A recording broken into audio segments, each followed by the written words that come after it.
सीधा हो कि बेचारा सर्दी के 2-4 महीने में नहाता धोता ही नहीं हो। हाँ, और पत्नी रोज श्रृंगार करती हो तो बताओ उस घर में शांति रह सकती है क्या? पत्नी पति से रोज कहेगी जी थोड़ा नहा लिया धो लिया करो ना, आप ऐसे सुमड़ी की तरह रहते हो तो मुझे शर्म आती है, कहेगी कि नहीं कहेगी? इधर पति कहेगा रे देवी थोड़ा कम सजा धजा करो, जितना कमाता हूं उससे आधा तो तेरे इस डेंटिंग पेंटिंग के खर्चे में चला जाता है। अब बताओ हो गया क्लेश कि नहीं हुआ? लेकिन भगवान शंकर के परिवार में कभी क्लेश होता है क्या? भगवान शंकर बागांबर लपेट के भभूति लगा के भी रहते हैं तो भी कोई फर्क नहीं पड़ता। माता जगदम्बा 16 श्रृंगार करके रहती है तो भी कोई फर्क नहीं पड़ता। इधर देखिए, शंकर का जो वाहन है, भगवान शंकर किस पर बैठते हैं? नंदी पे। और माता जगदम्बा किसकी सवारी करती है? शेर की। क्या बताओ कभी शेर नंदी को बेल को देख ले तो जिंदा छोड़ेगा क्या? लेकिन यहां कभी तू में नहीं होती है। अब इधर आगे और देखिए, भगवान शंकर के गले में क्या है? सांप। और बड़े वाले बेटे का वाहन क्या है? बड़े वाले मोर। अब आप एक बात बताओ, कभी मोर सांप को देख ले तो जिंदा छोड़ेगा क्या? लेकिन यहां दोनों एक प्लेट में ही नाश्ता करते हैं। इधर भगवान शंकर के गले में है सांप और छोटे वाले बेटे का वाहन है चूहा। अब बताओ कभी सांप चूहे को देखे तो कभी छोड़ेगा क्या? लेकिन ये दोनों एक ही प्लेट में भोजन करते हैं, कभी तू में होती ही नहीं है। सज्जनों, भगवान शंकर का परिवार जो है वो समता का परिवार। क्यों? क्योंकि जहां श्रद्धा है, जहां विश्वास है, जहां पुरुषार्थ है और जहां विवेक है वहां समता आएगी, विषमता नहीं आ सकती है। इसलिए कभी अगर आप भी चाहें कि हमारे घर में भी ये फालतू का क्लेश खत्म हो तो कम से कम मैं आप सभी से निवेदन करूंगा कि घर में एक फोटो तो भगवान शंकर के पूरे परिवार की होनी चाहिए, जिसको घर के सदस्य उठते ही एक बार उसके दर्शन जरूर करें। क्योंकि हो सकता है भगवान शंकर के परिवार को देखकर ही अपन शांति से रहना सीख जाएंगे। और एक बात बताऊं, लड़ाई होती है तो क्यों होती है भाई? लड़ाई की जड़ क्या है? मैंने कल भी कहा था थोड़ा, भाई लड़ाई होती है इसलिए कि हम समता नहीं रखते। अगर बताओ समता रख ले तो लड़ाई होगी क्या? भाई सासू जी कुछ कह रही है और बहू सुन ले, क्या आपत्ति है? और बहू कुछ कहे और कभी कभार सासू जी भी सुन ले तो क्या आपत्ति है? प्रेम से बोलो जय श्री कृष्ण।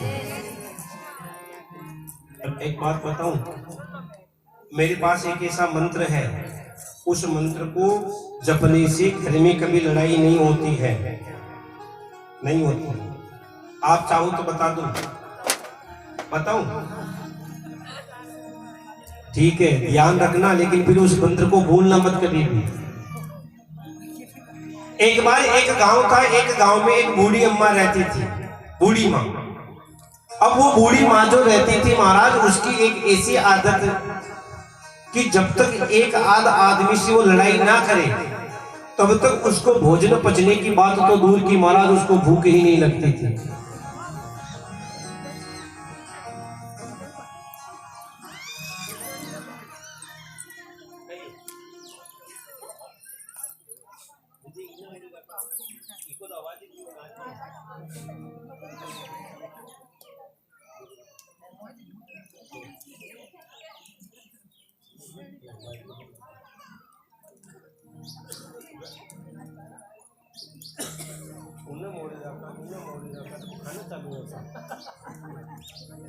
प्रेम से बोलो जय श्री कृष्ण।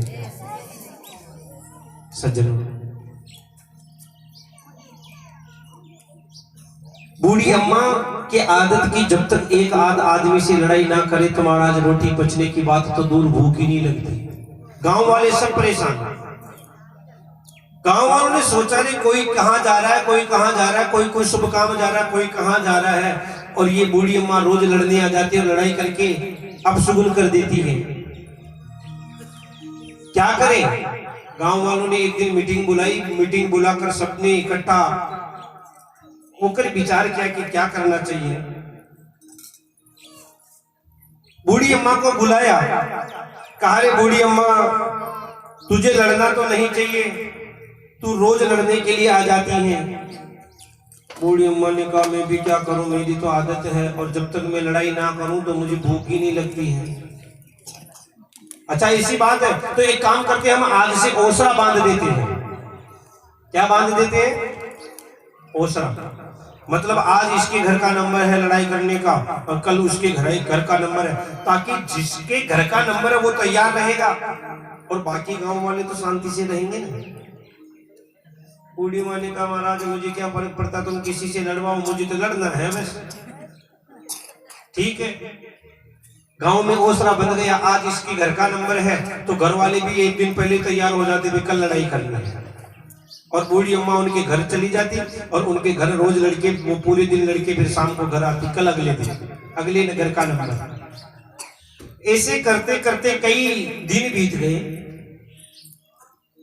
इधर एक दिन सेठ जी के घर का नंबर आया, कल सेठ जी के घर का है नंबर लड़ाई करने का। तो महाराज कल सेठ जी के घर का नंबर है, लेकिन एक दिन पहले ही घर में तो आपातकालीन मीटिंग होने लगी। मन में विचार करने लगे कि भाई कल लड़ने का नंबर है, लड़ेगा कौन? सेठ जी ने कहा कि भाई लड़ाई करने में तो मैं लड़ाई कर लूं, लेकिन मैं लड़ाई करने बैठा रह जाऊंगा तो दुकान नहीं जा पाऊंगा, और दुकान नहीं गया तो बताओ जी कितना नुकसान हो जाएगा। इधर सेठानी ने कहा देखो जी लड़ाई करने के लिए तो मैं भी कर सकती हूँ, लेकिन अगर मैं लड़ाई करने लग गई तो घर का काम कौन करेगा, और घर का काम नहीं हुआ तो कल भोजन कहाँ करोगे? सेठ जी के बेटे ने कहा देखो जी लड़ाई तो मैं भी कर सकता हूँ, लेकिन अगर मैं लड़ाई करने लग गया तो फिर ड्यूटी कैसे जाऊंगा, और ड्यूटी नहीं गया तो तनख्वाह कट जाएगी, क्या करें? अभी अभी नई नई शादी हुई थी, सेठ जी के बेटे की बहू आई थी 1 महीने पहले। अंदर कमरे से बेटी बहू ने कहा बाबूजी मैं कर लूंगी लड़ाई। सेठ जी ने कहा अरे बहू तुझे शर्म नहीं आती है, अभी अभी तेरी शादी करके तू आई है, तेरे हाथों की मेहंदी नहीं सूखी है और तू लड़ेगी तो गांव वाले क्या कहेंगे? देखो सेठ जी के बेटे की बहू में तो शर्म ही नहीं है। अरे भाई लड़ाई में तो कैसा बोलना पड़ता है, आपने टेंशन फाटी फाट बोल रहे हैं। हाँ लड़ाई में तो ऐसा ही बोलना पड़ता है। अरे भाई तू ऐसे बोलेंगे तो गांव वाले क्या कहेंगे? सेठ जी की बेटे की बहू ने कहा बाबूजी आप चिंता मत करो, मैं मेरी श्वास की आवाज भी बाहर नहीं जाने दूंगी, मैं श्वास की आवाज भी बाहर नहीं जाने दूंगी, लड़ाई भी कर लूंगी। सेठ जी ने कहा ठीक है कोई बात नहीं, मान लो बेटी की बहू की बात, और मान ली। सेठ जी की बेटे की बहू सुबह जल्दी उठी, स्नान ध्यान किया, कपड़े पहने और तैयार होके भोजन करके घर के अपने पोल में बैठ गई और 25-30 किलो गेहूं रख लिए, 2 थालियां रख ली और बेटी बेटी धान साफ करने लगी। इधर सेठ जी के बेटे की बहू धान साफ कर रही है, उधर से वो डोकरी में आई। लड़ने का टाइम तो हो गई था ना उसका। अब आपको पता लड़ाई होती कैसे है, बिना मतलब तो लड़ाई हो नहीं सकती। लड़ाई होती है बुरे वचनों से। अगर आप किसी को गलत बात मत कहो तो क्या कोई लड़ाई होगी क्या? उधर से वो डोकरी माँ आई तो महाराज गालियां निकालती। हाँ गालियां कैसी जो आप जानते ही हैं, खाना कालो न खायो या कल्लापो न लागियो, हाँ ये यान वे यान। अब महाराज वो डोकरी माँ सेठ जी के घर के बाहर आकर आधे घंटे तक बोलती रही और सेठ जी के बेटे की बहू दान साफ करती रही। इधर आधे घंटे बाद डोकरी माँ थोड़ी ढीली पड़ने लगी, क्योंकि महाराज बोलते बोलते आपको क्या पता बोल रहे, आप तो ये सोचते हैं कि महाराज तो बोल रहे हैं आराम कमरा में उतारे हुए, यहाँ कहीं फर्क पड़ेगा।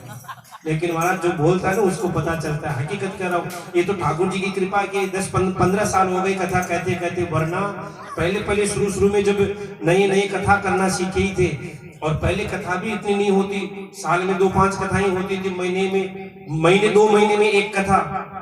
तो जब कथा के लिए जाते और 5 घंटे 4 घंटे लगातार बोलते ना, तो यहाँ से जबड़े दर्द करने लग जाते हैं। और अभी भी अगर 2-4 कथाएं कंटिन्यू हो जाए, फिर बीच में अगर 2-3 दिन का गैप मिल जाए, 10-5 दिन का गैप मिल जाए ना, तो यहाँ से महाराज ये पेट जो है ना आम जाता है, क्योंकि बोलने में कितना दम लगाना पड़ता है वो आप तो जो बोलता हूँ वाले लोग हैं, बोलो जय श्री कृष्ण। बूढ़ी अम्मा आधे घंटे में महाराज ढीली पड़ने लगी, और जैसे ही बूढ़ी अम्मा ढीली पड़ने लगी थी, इधर से सेठ जी के बेटे की बहू ने अंगूठा दिखा दिया। ओ फिर तो महाराज जैसे आग में घी डाला हो। बूढ़ी अम्मा, अच्छा मेरे को अंगूठा दिखा दिए, अरे इस गांव में किसी की औकात नहीं जो मुझे अंगूठा दिखा दे, फिर आधे घंटे के लिए सुनो। अब आराम से सेठ जी के बेटे की बहू ने तो बस दिखा दिया एक बार अंगूठा, और कर देगी दान साहब। ऐसा करते करते 1 घंटा बीत गया। अब तो डोकरी माँ के मुंह में झाग आने लग गई, होठ सूखने लगे। जैसे अब डोकरी माँ थोड़ी और ढीली पड़ने लगी, सेठ जी की बेटे की बहू ने क्या किया, थोड़ा घूंघट ऊपर करके दांत दिखा दिया। अब तो महाराज जो दांत दिखाए फिर आधे घंटे के लिए शुरू। 1.5 घंटे बोलते बोलते डोकरी माँ के मुंह में झाग आ गए, कंठ सूख गई, चक्कर आ गए, धड़ाम से जमीन पर गिर पड़ी।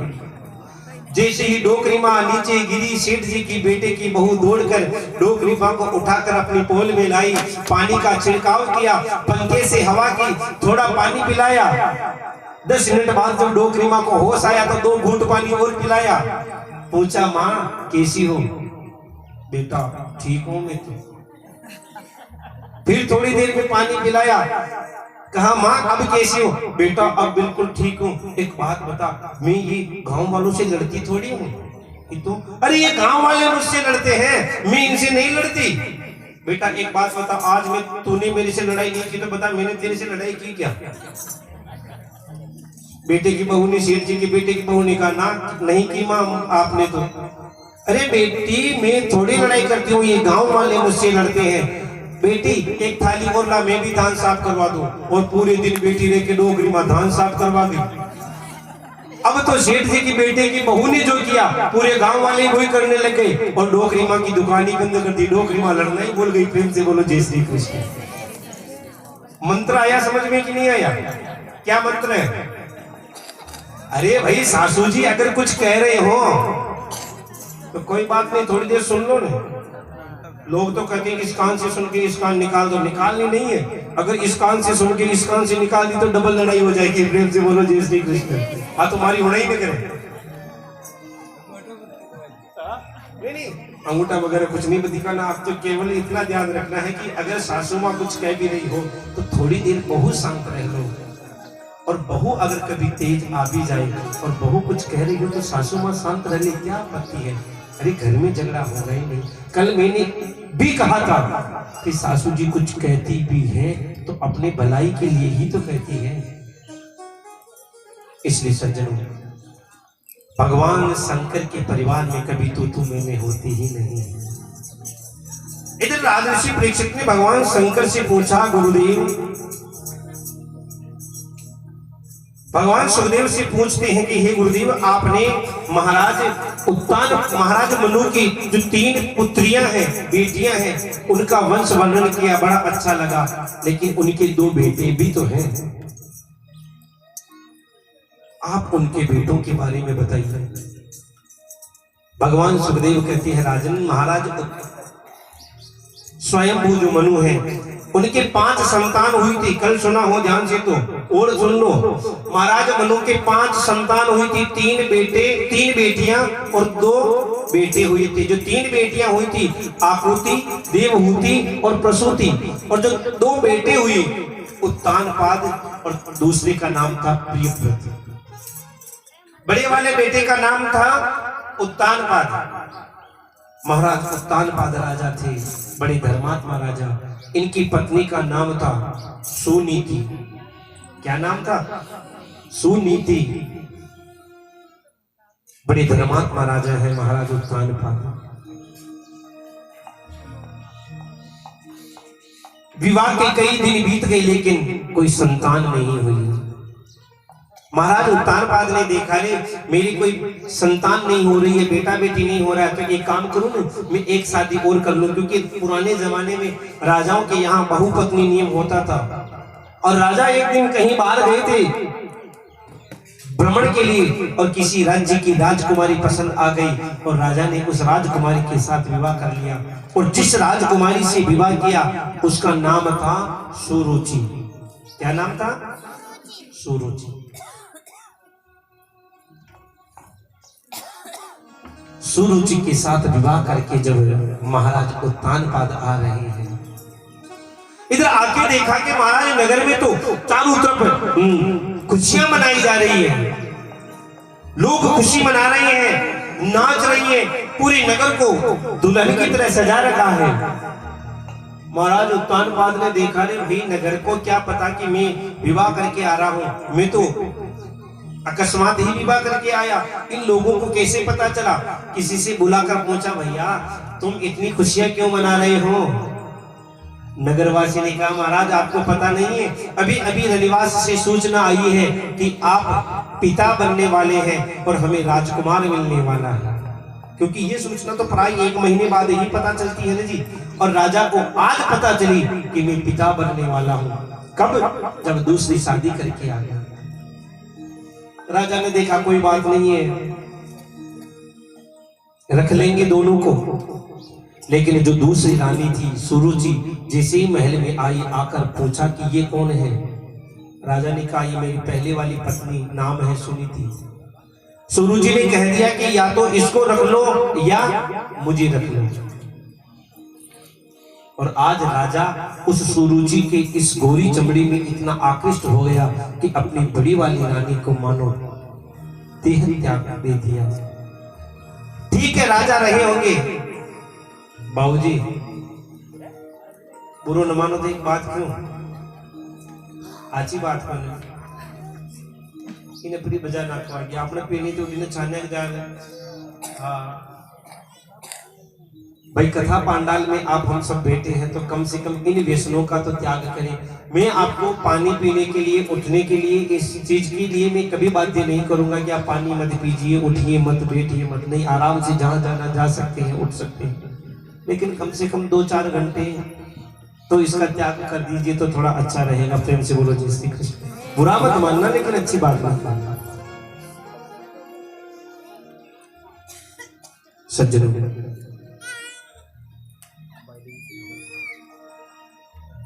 महाराज महारानी सुरुचि के कहने से राजा ने सुनीति का त्याग कर दिया। महारानी गर्भवती है। अब ज्यादा काम धाम तो नहीं है भाई, राजा ने ही निकाल दिया, अलग महल में रख दिया, 2 दासियां, 2 दास दे दिए होंगे, 2 नौकर नौकरानी दे दिए होंगे, भी तो उनकी सेवा करना।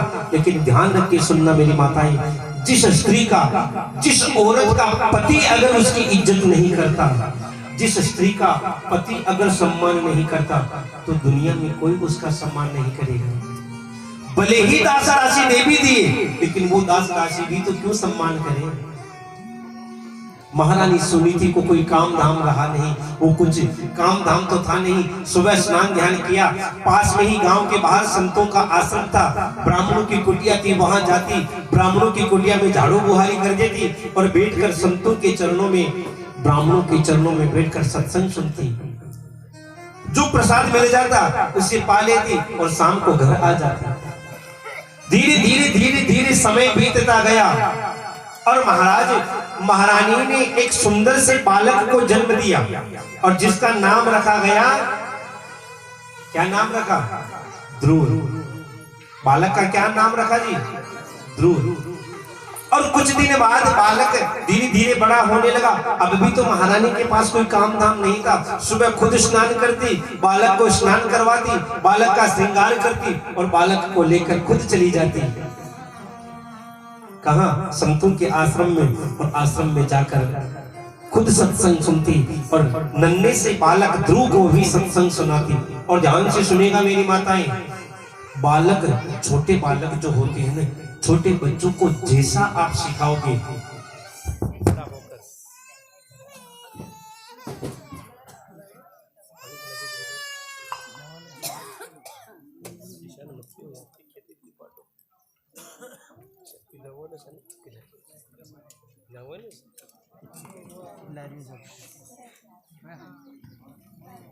बोल रहे थे कि बट लग रही गाने